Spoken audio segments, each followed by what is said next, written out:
A 2007 document, declassified by the CIA, reveals a global network of secret prisons managed by the CIA. This document, titled Report on Secret Detention Centers, mentions cooperation with 54 foreign governments in detention and extrajudicial surrender operations. But one line in the report poses a critical question: who knew the full scope of this arrangement? The archives of the Church Commission from 1975 show that the legal foundations for CIA interrogation programs were established long before the events of 2001. Subsequent reports, particularly those from the Senate Inquiry Commission, document the interrogation practices used by intelligence agencies. However, the details of the post-9/11 black sites often remain within classified archives. The European Parliament report from February 2007 explicitly implies that Poland and Romania were involved in housing CIA secret detention centers. Press documents from the Washington Post in November 2005 reveal the first public exposure of a hidden global network operated by the CIA in cooperation with foreign governments. The 2010 UN study establishes that between 2001 and 2010, a coordinated system of secret detention involving the United States and other governments was implemented across nearly every region of the world. Testimonies from whistleblowers and former officials confirm that the extraordinary Rendition program was a key mechanism for transferring detainees to these secret centers. The divergence between the public statements of the Bush administration and the 2007 findings regarding cooperation with European states suggests internal knowledge of these clandestine facilities.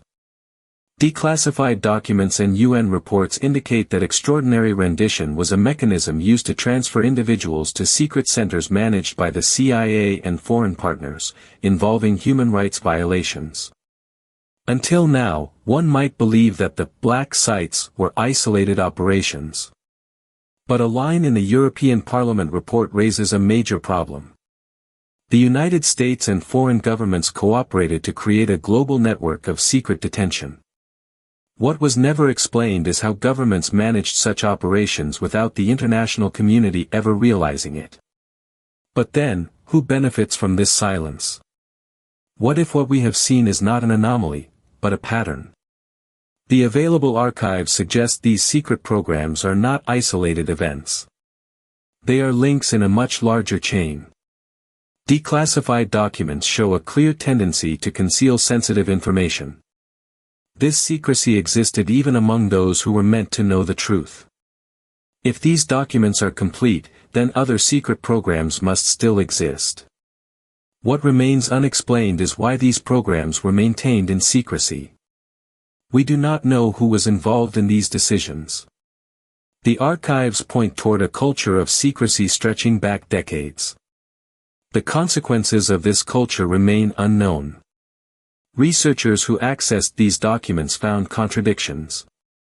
These contradictions leave more questions than answers.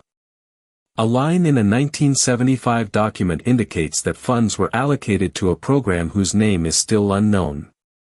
The archives do not tell us everything.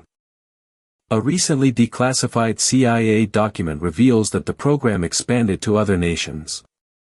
Foreign intelligence services participated in this expansion. This 1980 document shows that the United States worked with allies to establish a surveillance network that crossed national borders. The objectives of this program were to collect intelligence on specific targets. However, the names of those targets were erased from the records. A handwritten note in the margin of an NSA report suggests these operations were conducted without congressional approval. Researchers found evidence that these secret programs were used to influence political decisions. But the exact details remain obscured. The most troubling document is perhaps a CIA memorandum. It admits that these operations caused harm to innocent civilians. These documents were only declassified in 2020. This delay leaves open questions about what was hidden for so long. This program is officially closed. But what replaced it remains a profound mystery. The available archives do not provide the full picture. The declassified documents present more questions than answers. And what if the real question is not what is hidden, but why now? Why were these documents declassified at this moment? What do the authorities want us to know, and what do they desperately want to keep hidden? The answers to these questions remain unknown. But one thing is certain, the mystery surrounding these secret programs is far from resolved.